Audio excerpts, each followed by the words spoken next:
Hello, everyone. Howdy. This is the Swinging Through the Spider-Verse panel here at Comic-Con Revolution. My name is Chris Arrant. I will be the moderator. I'm the editor of Newsarama, one of the biggest sites about comics. Like, I also wrote several chapters in an Art of Spider-Man book that was put out a couple years ago that looked at the art throughout the decades. But I know you're not here for me, but you're here for the creators that are here today. So I'm going to bring them on one by one, and then we'll have a conversation. We will have a time for questions at the end, so if everybody could just think of their question and save it, and then when it comes to that point, I'll have you raise your hands, then we'll go through it. Okay, first up, I'd like to bring up Todd.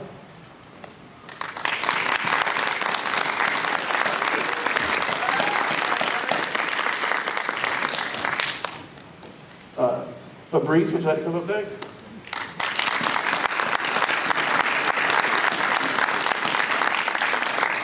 And lastly, we have Nick Spencer.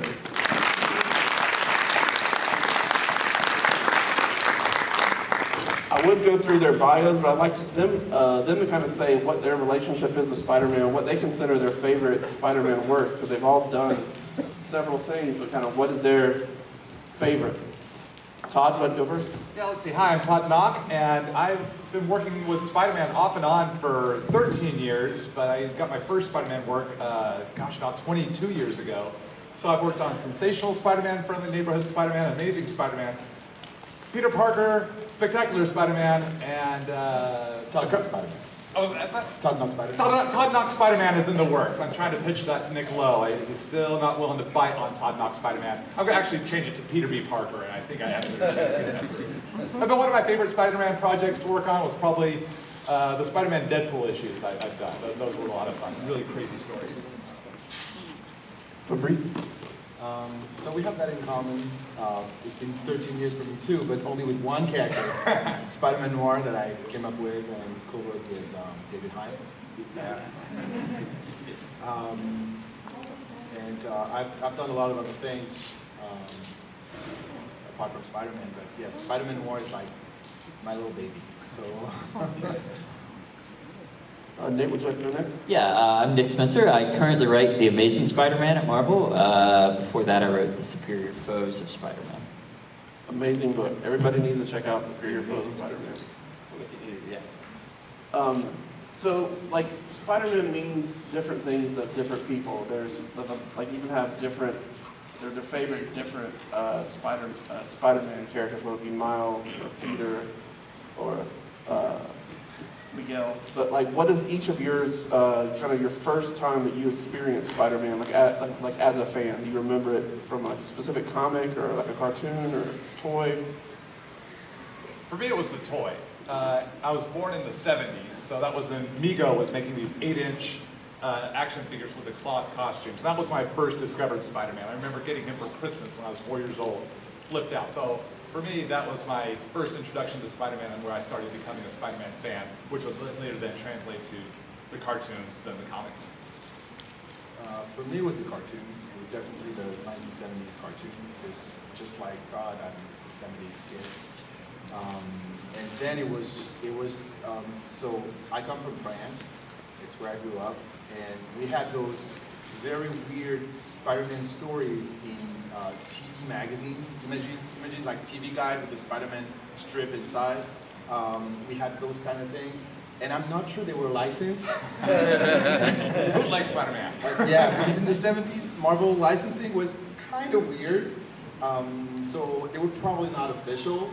And they were based on the cartoon. So that's why the TV channel was handling that. And then I discovered, of course, the original Spider-Man. And I think the first Spider-Man comic that I read was with Hydra Man. It was by John Romita Jr. It was in the early 80s. It was not my first comic, period, but it was my first Spider-Man.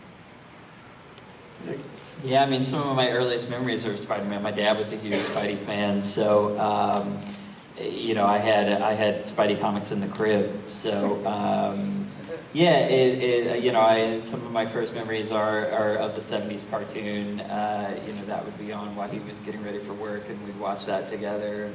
The Mego toy I had as well. You know, so yeah, it was just he's always been a part of my life. I don't remember any time when he wasn't. Nick, you're currently you're writing the flagship Spider-Man book, Amazing Spider-Man, and that's about to come out to a big issue 25. I know you can't spoil what's going to happen. I know that's pretty secretive because I heard there's a lot going on there, but what can you say about that book that I believe comes out in July? Yeah, I mean, what we're trying to do with issue 25 is it's sort of a bridge between our first year, which is just wrapping up, obviously, and everything that we've got planned for year 2. So we got a bunch of great artists involved in 25, and it's all little glimpses of stories to come. So there are a lot of big reveals and a lot of stage setting for everything that we've got coming up in year 2. So I'm really excited for that to get out there for sure. How far out, do you have planned, either on paper or in your mind? I mean, I've got a lot. I never like to exactly say how many issues or whatever because that can change over time. But I'd like to be on the book for a while. So and we're at a point now where things are doing well enough that I'm kind of afforded the luxury of being able to plan long term. So yeah, a lot of stuff that you'll see, especially in 25. We're really laying groundwork for year 2 and beyond. Yeah, so everyone keep buying the book, and if you haven't, you really need to check it out. They do have them back on the floor. They have back issues there. Todd, you're really my Spider-Man expert. We have a mutual friend, Ben, Ben Morris, that says you are Spider-Man.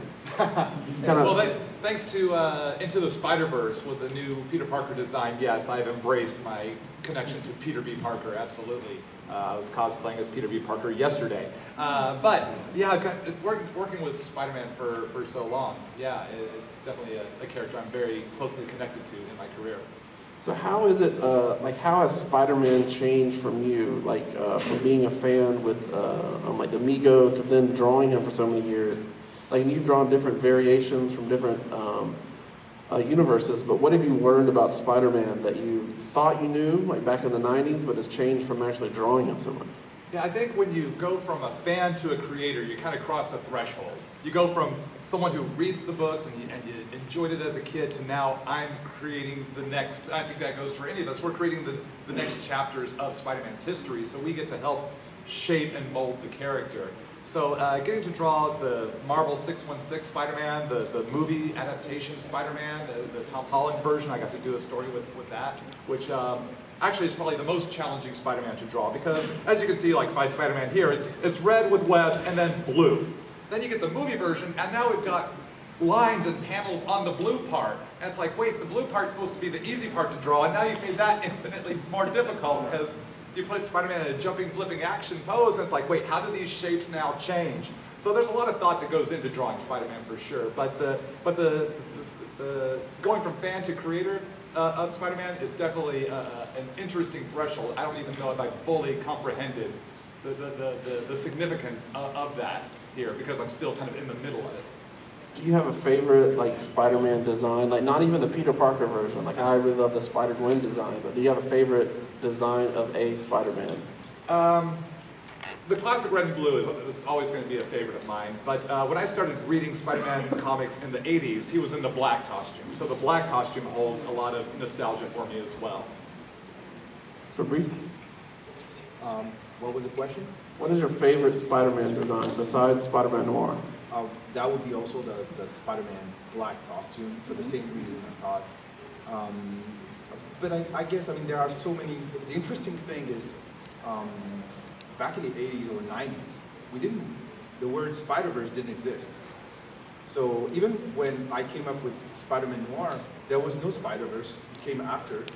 And it's really strange because there was Spider-Man 2099, there were other Spider-Man around, there was a Captain Universe and whatever, different versions of Spider-Man, Spider-Robot and Fantastic Four Spider-Man. Yeah, Fantastic Four Spider-Man, but we never spoke of a Spider-Verse. And it came after. And it's fantastic because you create a new version of Spider-Man and all of a sudden you realize that you're part of something bigger, even though you think you're in your own lane. So I guess, I love a lot of designs. For strange reasons, I like the Agent Venom Spider-Man. But yeah, the black Spider-Man from the Secret Wars remains my favorite, with mine, of course. Nick? Everybody's gonna say the black costume because it's just so Okay, great. besides the black costume. Besides the black costume, I really love the Spidey 2099 costume. That is a really fantastic. That's design. Rick Leonardi. Yes, Rick Leonardi. Yeah. So, well, I'm going to give some time for questions, but then we'll go back to mine because I don't want to just hoard them for like an entire hour. If you have a question, you can just raise your hand. I'll point to you, and then we'll see what they have to say. Just raise your hand if you I have a think we have the question. first one over here on the left. Right there, sir. Mine's like a negative type of question. All of the panel, these different versions of the Sinister Six, all the Spidey villains, which villain that should never have ever been in the Sinister Six? Okay, his question, if everybody didn't hear it, there's been different variations of the Sinister Six, but is there a villain that shouldn't have been in there? That's very open to interpretation. Yeah, different posters. Yeah, I can only think of the first roster and then the roster that had the Hobgoblin in it in the Eric Larson Spider-Man run. But other than that, I can't think of many other rosters to where there was a point where there was a character on there that's like, oh, they shouldn't have been in there. It's like it's kind of hard because some of the ones that might be considered bad are in there for a good storytelling reason that they're just not cut out, but that's part of a fun story. But that's just me. Like, Yeah, it's a tough question. I mean, obviously, when I did Superior Foes, they called themselves the Sinister Six, even though there's only 5 of them, and so I feel like they sort of qualify as should never have. so that 6th member would be the one who would. Right. Well, the fact that they couldn't count probably really Big knock on the team there. One more question, then we'll go back to mine. Spider-Man Noir, right there. Yay. So, you guys were influenced by the 70s cartoons, right? In the 80s, there was a show, an actual show called The Amazing Spider-Man, and it was with, I forget the actor. Oh, it was in the late 70s. Yeah. Oh, the Nicholas Hammond? Yeah, Yes. Yeah, the live action. He Yeah, did a live great action. job as an interpretation in the real, Yeah. as a real person. Yeah, I Did remember that those have movies. any influence in your guys' drawings or way to express in comics? That's funny because where I was living, so still in France, we only had one episode, the pilot episode, and it was released in movie theaters. Yeah, they released it. They repackaged it as a movie. Yeah, and I never saw the others. Yeah. Yeah, I think it was like a 6-episode pilot season. There There was was one in three Hong Kong. TV movies. Yeah, where But yeah, so it was interesting. A little slow. And they had a Very different time. And they had a different actress playing Aunt May in every one of them. actually kept getting younger. It was bizarre. Yeah, I don't think the show really influenced the way I perceived drawing Spider-Man, but it definitely deepened my love and excitement and desire for more Spider-Man content, especially there in the 70s and into the 80s, because I was a 70s child but an 80s kid. So the cartoons that ran from the 70s through the 80s into the 90s, that was the stuff that that was making me a fan and a bigger fan, whether it be the made-for-TV movies, the comic cartoons, Spider-Man and His Amazing Friends. That's my Spider-Man cartoon, because that introduced me to the greater Marvel Universe. I had no idea who the X-Men were until I saw those 3 episodes, and that's what led me to go read comic books, because I wanted to learn more about Laser Eye Dude and Australian Claw Guy. And you were very disappointed because there were no Firestar. There was no Firestar. Actually, Firestar had just been introduced. Oh, okay. She had just gotten her The miniseries when I miniseries, started reading in 1984. Yeah. Well, we had the other thing that we had live action wise was we had the Electric Company. Yes. Yes. The Electric Company had 3 or 4 minutes. Spidey of Super Spideys. Stories. And in school that was a big highlight of the day was when you got to see that. And then obviously a little later you had the really great cartoon, with Hoskins as Jonah and everything. That was a fantastic adaptation, really. So I'm gonna sneak in one of my questions. Like, how has the current Spider-Man, not just the movies, but the video game, which is really amazing, how is that influencing you as creators in terms of what you're doing, or kind of what you want to do? Like, say, you want to put in a pitch to Marvel. Like, how are those like influencing you? Well, we had we had a couple of coincidental things happen. I remember, like, we had one of the early ideas that I had was to have Aunt May reopen the Feast Center because she had been a volunteer there during Dan Slott's run, and so I'd kind of seen that as a good Aunt May story. And then you know, after the fact, I find out that the video game has Aunt May, you know, working at the Feast Center, and we had a couple of those. Like we had a couple of things that were and some of the stuff with Jonah being on talk radio, and you know, so when we did that, everybody was like, oh yeah, they're trying to tie into the video game, and I was like, I had no idea when we pitched that was going to happen. But you know, the video game especially was, you know, it was really fun to see, you know, that audience get excited about Spidey, and you know, it was right around the same time that we were launching, so got to go and, you know, demo the game, and was at E3 when first got to play it. And, you know, if you haven't, it's just, I love playing it just to swing around the city. Like I don't even, you know, playing the game was a blast, but now for me it's just that amazing open world environment, and for people to get to experience that is, I think, pretty great. And you can tell your family that counts as research. It's not just playing. Right. Could deduct that game from my taxes. Yeah. Fabrice? I'm sorry to report that I don't play video games. I don't have any video game system, and I have no game on my phone, so I'm totally a stranger. How about the movies? Like, how was that? Does that give you ideas for pitches to cement? Well, you know, this is really interesting because I don't think that apart from keep doing Spider-Man Noir, which obviously right now I can't because the character is somewhere. I don't really have any desire to write Spider-Man like the regular Spider-Man, because first, I'm a huge fan of what the creative teams are doing on it.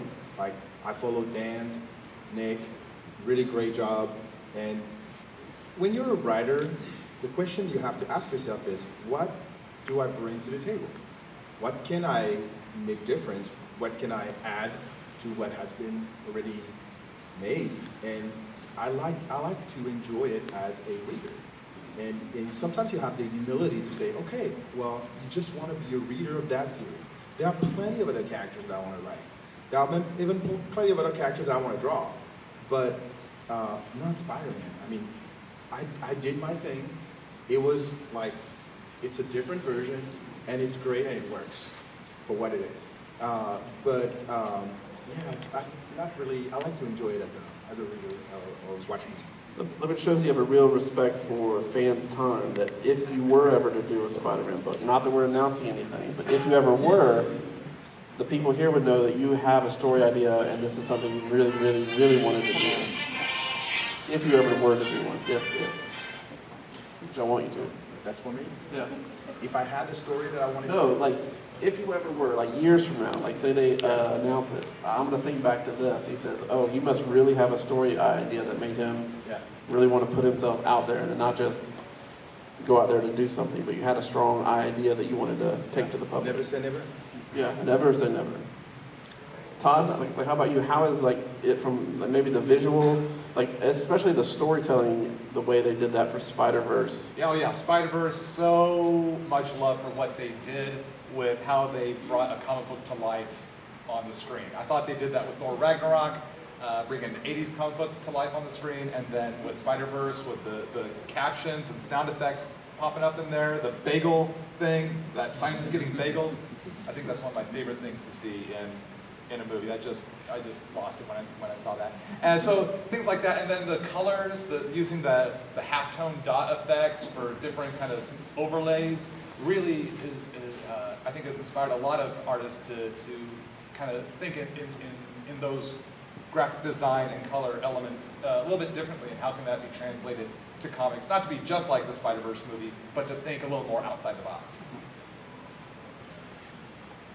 He brought up the idea of villains before. Do you have a personal favorite, like Spider-Man villain? Like I know at CE2E2 we had that great tournament with you and Oh, yeah, that was Humberto. fun. That was really Like, fun. do you have a favorite villain? And can you kind of tell people why it's your favorite? I mean, I have a real soft spot for Hobgoblin, just because, you know, again, if you kind of grew up reading them in the 80s, Hobgoblin was the big bad. So, you know, I love Hobgoblin, I love Mysterio, I love Kraven. You know, look, he's got, in my opinion, he's got the best rogues gallery in comics. Absolutely. So, you know, there's a lot of great ones to choose from. Fabrice? Well, again, I'm biased because I got to reinvent all the villains of the Spider-Man gallery. And it's funny because when we started talking with Dave Hine, who co-wrote and co-created Spider-Man 1 with me, when we started talking about the villains, we were talking and the first one that came was the Goblin.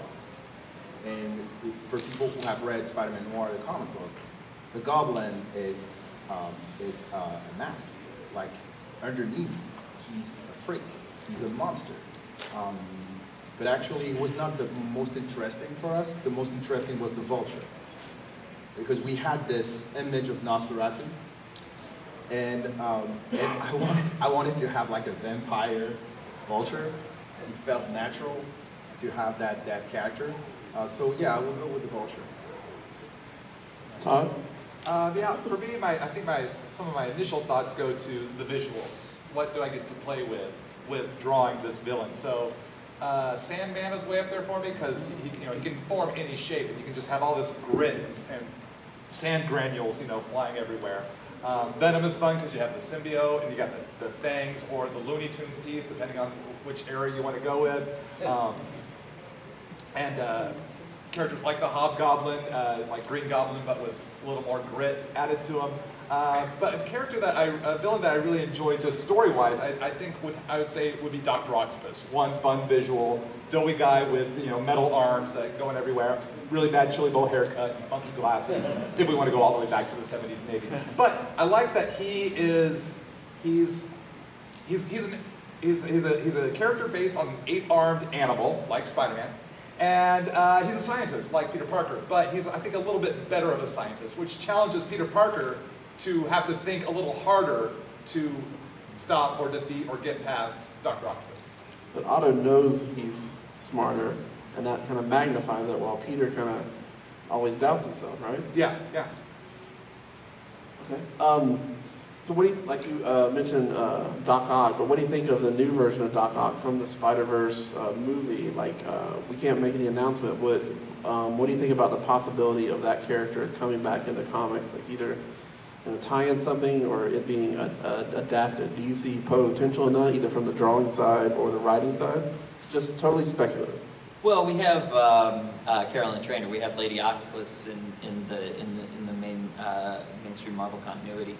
So, could she pop up? She just popped up for a second in Hunted, and she might show up a little more soon, very soon.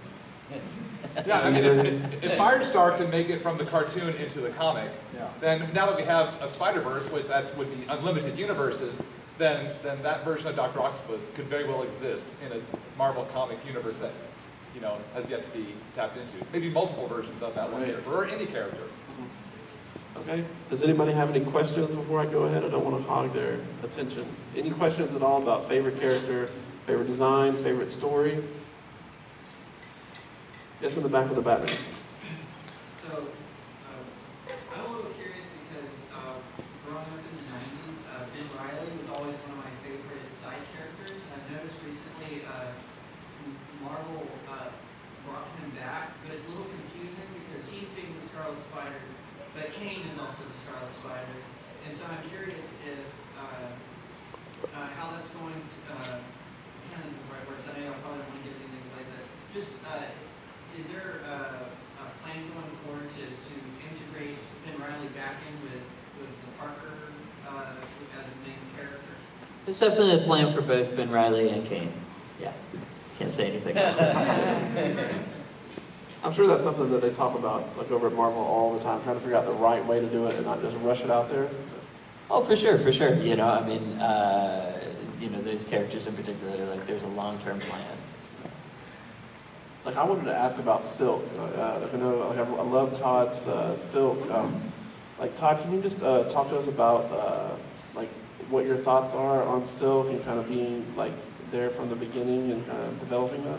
Well, I mean, I first discovered Silk, like all of us who would read, you know, Dan Slott's Spider-Man. So I really enjoyed, you know, her being introduced to that Humberto Ramos run, and I had the pleasure of drawing a Spider-Man and Silk team-up miniseries. That's a great book. Like everyone should track that down. Yeah, it's called Spider-Man and Silk, the Spiderfly Effect, where they go back in time due to some Hydra/AIM time travel technology to the day that Peter Parker gets bit and they accidentally crush the spider and now have changed the timeline and now they have to fix it all. And I think Silk is a great character. I enjoy getting to draw her, and I'd love to get to work more with Silk. I think those 4 issues wasn't enough for me to really get in there deeper with that character. And that was, gosh, that was like 2 or 3 years ago that I did that series. Yeah. So it's I've done so many comics since then. It's almost hard for me to remember I have to go back and reread that miniseries myself to remember what we did. Nick, kind of what you write Peter Parker, but what are your thoughts on like the other Spider characters? Like I really love Spider-Gwen. We have Silk. We have Spider-Man Noir. Kind of like you mentioned your love for Spider-Man 2099. But what do you think of kind of this kind of room that Marvel has to fit all these in here? I mean, I think this is probably the biggest, you know, the biggest change in Spidey over the last decade probably is that now you have this whole ensemble cast of other Spidey characters that you didn't have nearly as much before. So I'm excited about, you know, some of the plans that we have for the future for bringing all those characters kind of into the fold a little bit and involving them in the core Amazing Spider-Man title some. So can't say too much, but I'm definitely excited to get to work on those characters a little more and again to kind of bring them into this story. Okay. Any more questions from the audience before I go ahead? Okay. So, do you have one? Here. Here's another bad question. Okay, No bad question. You guys can pick one villain, like the PS Work games just came out, pretty much they had dropped off to as a spoiler for it. If you guys pick one villain that you thought and this villain would be. Oh my God. I almost had it. Spider-Man Noir #3. Might be Big Wheel. And it was the Vulture. Almost did it. That's a tough thing to even think about. Yeah, that might be too I'm pretty anti-killing Aunt May, so hard to imagine who I'd be okay with. If you wanted to do it, you know what? I'm not gonna say anything. I know it would hurt the most, but Oh my God. yeah, Okay. probably. So do you have a favorite like Spider-Man creator? Like we talked about like the first stories, we talked about the favorite costumes. Like who is your Spider-Man guy or girl or person? Like you have this touchstone of like Artist or writer? artist, writer, John editor. Romita Jr. Yeah. Hands Yeah. down. I mean, I think everything always has to start with Stan and Steve, Yeah. and John Romita Sr. as well. But you know, you have to really start there. For me, you know, again, I kind of go back to what I grew up with, and kind of, you know, the most visceral response I had to Spidey Comics is really Roger Stern, J.M. DeMatteis. You know, those were writers that when I was growing up, I mean, obviously JMD did Craven's Last Hunt. Roger Stern did Kid Who Collected Spider-Man and did obviously the whole Hobgoblin saga. You know, they were for me just giants. So. Todd? Yeah, let's see. I think for me, it's I'd say Todd McFarlane, when he came on Amazing Spider-Man, it in the late 80s, I was still in high school, and it just blew my mind. Big eyes and contorted poses and spaghetti string webs, and couldn't get enough of it. And that just kind of just took it up a notch that I wasn't expecting, and really was a fun take that really, I think, it grabbed a lot of us, because I think that was the time when the comics were really starting to take off in sales, and he kind of, I think, was probably one of the catalysts, along with the guys doing the X-Men stuff. And just the synergy of him being able to draw and write had this really, like, he could do things that it's not impossible for a separate writer and artist to do, but he could do things because he knew what he could do. Yeah. You really go wild. Hey, Fabrice, is there, like you mentioned, an artist, but is there a writer that stands out to you from Spider-Man that really Yeah, stuck I with you? think like Nick is really right about that. Like James Manny's like really, I love the Jean DeWolf story in Spectacular. I mean, I love to read Spectacular. I mean, I love the action in Amazing Spider-Man, but the real story, like the detective stories, Some of the best like stories and of yes, Spider-Man. like that the smaller scale stories were in Peter Parker. I also had I'm fond of the first Web of Spider-Man arc. It was Silvestri, I think, Mark Silvestri drawing. I mean, there were some, because he was traveling and like it was a little bit different. He had a different taste in London and like. But yeah, I mean, most of the Spider-Man stuff, except for the Clone Saga, which I didn't like. I'm really so much a fan of it that like nobody beats Spider-Man. Like Spider-Man is indestructible. Spider-Man is us. Spider-Man is alpha and omega of comic books. Like, So that brings up a good point that I wanted to ask about. Like, what makes Spider-Man like able to last for so many years? Like Stan Lee didn't intend for him to be the flagship character, but he's on like I believe he's still on the checks and the letterhead. not anymore. You don't do checks. Do Like- direct deposit Yeah, now. but he's still the flagship character. Like, what is it about him that makes him so iconic? Like, what are the basic elements that make everybody love him? Well, I think it comes down to the relatability. That like Fabrice was just saying, Spider-Man, more than any other character in comics, I think, is really built on the reader being able to relate and understand him and see themselves in him. That's that he's the character who has the everyman concerns. Struggles with his rent and his love life and his job, and he has a terrible boss, and there are just so many elements of the character that most people can recognize in their own lives, and that's kind of the secret sauce to me. Yeah, and I'd add to that is he's a character. We talk about the Parker luck. It's always Parker luck, because whatever is going good for Peter Parker, hold on, it's about to go south. He has experienced so much loss, whether it be loss through death of loved ones, loss of job. He becomes a Steve Jobs sort of billionaire philanthropist, and then it's all gone, Yeah. and he's back to ground zero. Square one. He has to start over from scratch, but he doesn't lose hope.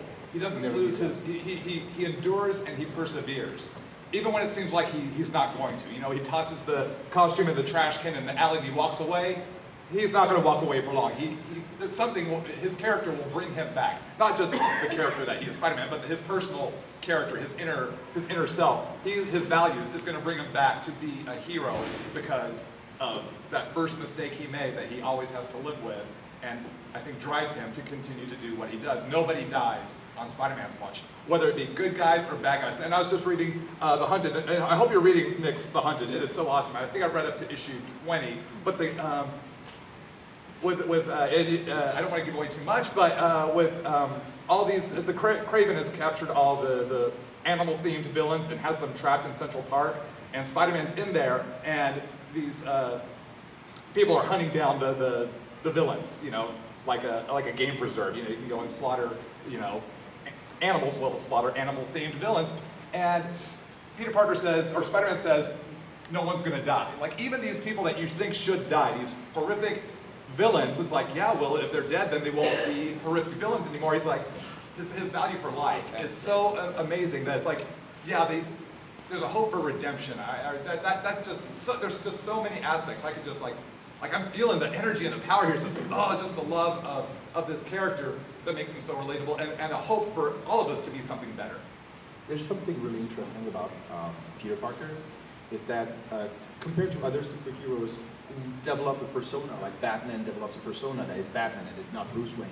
Clark Kent has a persona that is not Superman. Peter Parker is Spider-Man, and it's the same character. He's not schizophrenic. He's Peter Parker's Spider-Man. There's no difference. Whether he has the mask or no mask, it's still the same character. And that's fascinating because not a lot of characters are like that. And it's definitely easier to write, but it's also, I mean, not in my Spider-Man, because clearly he develops a persona in there. But in the regular Spider-Man, he's the same character, so it's fun, and you never lose focus of who he is. Right? Yeah. So, but with the Parker look, as people writing and drawing it, you have to put him through the ringer, and the fans are there with it, seeing, like, you have to, like if you have a story that's 18 pages of Spider-Man like having a good day, I'm like, these last 2 pages are gonna really get me. Like, how is that as a creator having to basically just put characters through that, knowing what's going to happen, but you can't reveal it, and by proxy having to put the fans through it, and the fans ask you. Well, that's definitely, I mean, what's hard about the job is that obviously the fans love the character and really want the character to be happy. And it's kind of my job to keep putting obstacles in front of that happiness, and to keep kind of introducing adversity into his life, and to not give him a break. But like these guys were saying, it's so quintessential to the character that he's got to be this underdog, that he's got to be the one who can never seem to get that full lucky break. And so finding that balance where he can still get the wins that you need to keep going. It's a really interesting mix of ingredients where you need to believe that he can have a happy ending, and you need to also believe that he's competent, that he can win in a fight and things like that. But every victory comes with a cost with Spider-Man, and that's really just an essential part of the formula. And the roller coaster of the stories. I want to be. You can't experience ups unless you experience the downs, and that's the kind of way it is what we live in life. That's how you know the difference between a good day and a bad day, is because you have them to contrast. So that's what I want in the stories that I read or be a part of creating. I want that tension and that up and that down, so that you can know how high the highs are and how low the lows can be. Is there any other questions from the audience? Right there, sir. So, big fan of Spider. He's my favorite hero. He's my number one. But I've always wondered, because like you say, he loves values. He wants to save the people. He doesn't want any of his arch enemies to die. But have you ever thought about doing a what if, where he actually says screw it? Like the animated series where he's possessed by the symbiote, he's ready to smash Rhino, but then he's able to stop. But have you ever thought of doing where he's not in the symbiote, he says screw it, and just smashes him, takes him out, and says that's it, I'm done losing people, and take out this villain? I believe there is a what if that's, what if Well, now Spider... he's the Punisher, not that Punisher one, Yeah. where he's, no, but I'm just saying not Yeah. that, where he's just Spider-Man doing what he does. Like him being a sarcastic ass, throwing someone 30 feet in the air, or 30 stories up, and then let him drop. Joe's doing that, where he just goes crazy. I'm sure it would be a cathartic moment for some readers, but I think, it's just so far from who that character is, that it's hard to.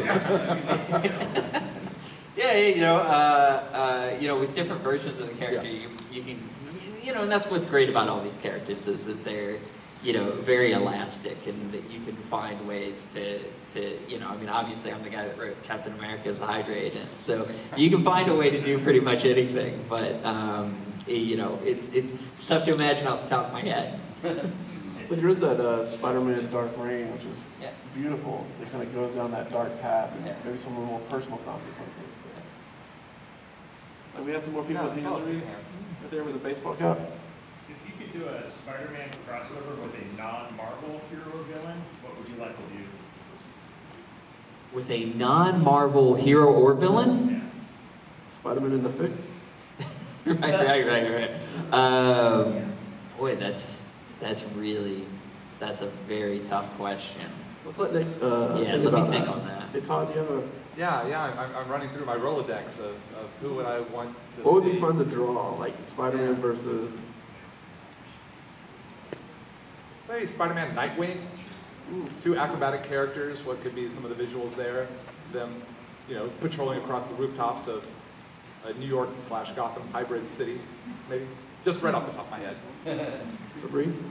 Well, if I had to bring Spider-Man Noir with another dark character, I would pick Hellboy. It would make a great crossover. Yeah. I'd like to see Spider-Man versus Godzilla. Just see him with stuff. Interesting. Like swinging up the spine and stuff. Yeah. Godzilla's not really a villain, so I don't know if that's... Or Ultraman. Oh, but he was a Marvel comic in the 70s, so that might take him out of the running. Yeah. That's, Yeah, this is a very tough question because there's a lot of good. I mean, on the one hand, it's been done, but I would love to write Spidey and Batman together just because they're such great contrasting characters. I would love to do Spidey and Ninja Turtles. That'd be cool. there you go. I would love to see that. We had a couple more hands. Yeah, I saw a raised. question in the back there. Yes, right there in the back. I'm just curious how you guys feel about Peter's character in the MCU versus the comics. I feel like Peter's very different. Okay, I want to repeat the question. How do you feel about Peter in the Marvel Cinematic Universe, the live action, versus Peter in the comics? She feels there's a little bit of dissonance, but what do you feel about that? Well, I love these movies. I'm really excited for Far From Home. It's obviously a very different take on the character in that he's much younger. But I enjoy kind of teenage Spider-Man stories and Spidey in high school stories. So I think it's great that people kind of get their fix of that from those movies while we get to do the Spidey that's in his 20s and is in a different place in his life. So, hopefully you're able to take that and the movie version and the video game version, and that's kind of one of the fun things about the character is because we've seen the character through so many different phases of his life. You can kind of set it in these different places, and they're all very distinctive while still being the same character. I think that's just one of the really cool things about Spidey. I'd love to see you write a younger Spider-Man that is just doesn't know anything, that Mysterio is a good guy and comes up to him. He's like, yeah, let's team up. It's, it is one thing about, because I was a huge fan of Ultimate Spider-Man, which I think these movies take quite a bit from. So it's funny because, I get to write Peter Parker and I get to write Spider-Man, but there's always that part where you're like, I wish I got to write that part too, just because he's kind of his own character and yet the same in this really interesting way that I can't think of another character in comics that has that. Yeah, it seems like he's constantly growing. Like the Peter Parker of 2019 in comics may not do what the Peter Parker and even like 2001 would do.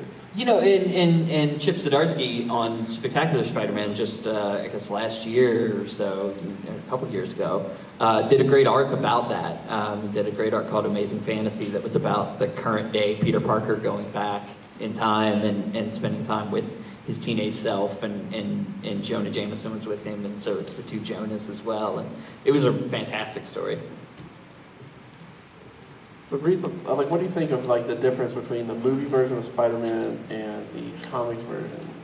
Not good or bad, but like what do you? Within the movies? Yeah, the live-action movies and how he is in comics. Like, what are the? My heart will always go to comics, but again, I think the minute you say multiverse, you understand that there's room for every version of the character ever to appear and to be enjoyable.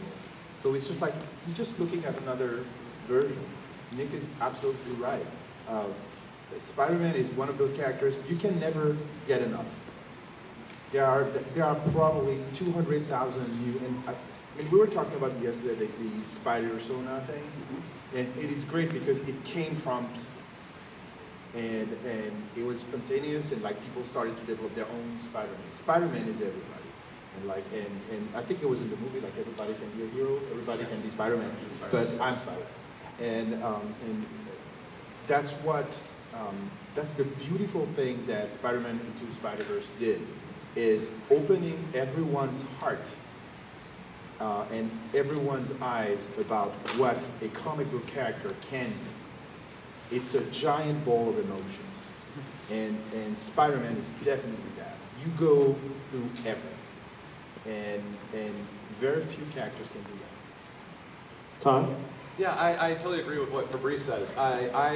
Years ago, I realized the movie version, this is an alternate reality. I can't expect it to be just like the comic book version, because the comics have decades of history to build up the stories to where they are now, and to try to fit that into a 2-hour, 2.5-hour movie, it's very difficult, even if it's a series of movies. So I have to let the cartoons be its own reality, the video games its own reality, and the movies its own reality. I just changed the filter, and it's made it a lot more enjoyable because I'm not holding on so tightly that it has to fit with everything I know from the comics. It's I hold it loosely. It's like I'm aware of these things that have happened in the comics. How will that be reflected in the movie, and what changes will they make to make it different, which then makes it more exciting for me, because it's like I now don't know every twist and turn that's coming. I'm going to get surprised. I'm going to be on the roller coaster. I'm ready to have fun.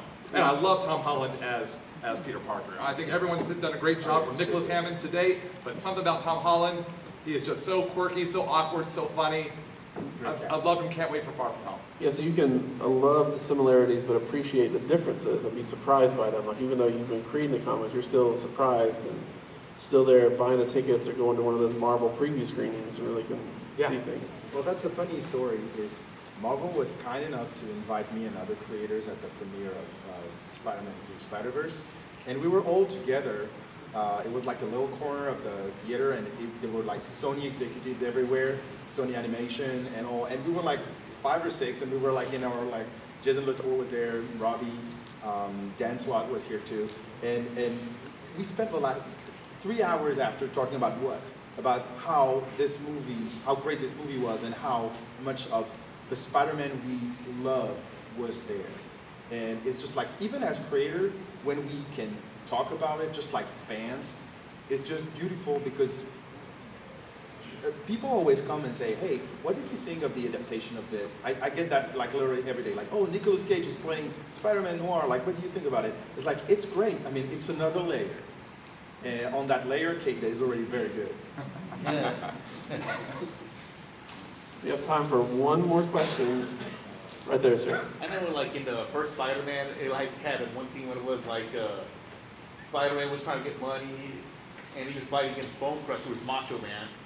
Who would you like to see Spider-Man wrestle against which professional wrestler would you like to see Spider-Man wrestle against? In the comics or in the movies? Like in the movies or comics or overall Spider-Man. Okay, professional wrestler.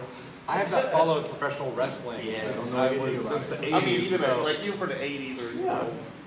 And we have Jake the Snake here at the convention. Oh, Well, we did Snake on. Might as well say Jake the Snake There then. you go. Serpent Society. Not bad. Is he here as well? For 80s wrestlers, I don't know. Ultimate Warriors. Sure. Ultimate Warrior. See, I'm from Texas, so we were the, I forgot what the federation was. World called. Class. World Class, yeah, World Class. So it was the Von Erich brothers and the Junkyard Dog and Iceman. So it's like those are the ones I'd be going to. Nick, do you have you weigh in? D-Man? D-Man would be great. D-Man would be a fun. I mean, it would be fun if we were retconning and retelling now. I feel like we would have used the Ultimate Class wrestling stuff in there somewhere, because Marvel Universe has its own like superpowered wrestling federation that D-Man hailed from. Is like a Battlestar universal hailed champion. from. Like he is. So, so it's kind of fascinating that I don't think that there's ever been a Spidey story that's been about the UCW, The closest thing is Brian Azzarello and a pro wrestler named Raven did a one-shot with the original, like the story of the wrestler from his origin, from the wrestler's point of view. That was really good. That was Giuseppe, like really early in his career. Yeah. So that's all the time we have for questions. Thank everybody for coming. Before we go, could each of you say your booth numbers if people want to come back? Yeah. I think I'm B1, I think. Just look it up in the catalog. He's right next to Joe. Joe Right next to Joe, that's I'm I1, I think.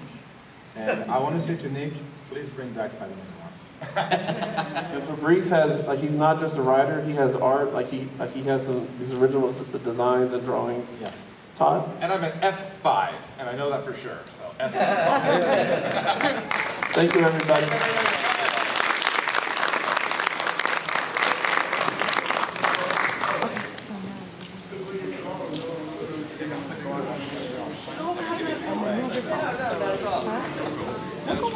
That's what the fanboy out there a little bit like,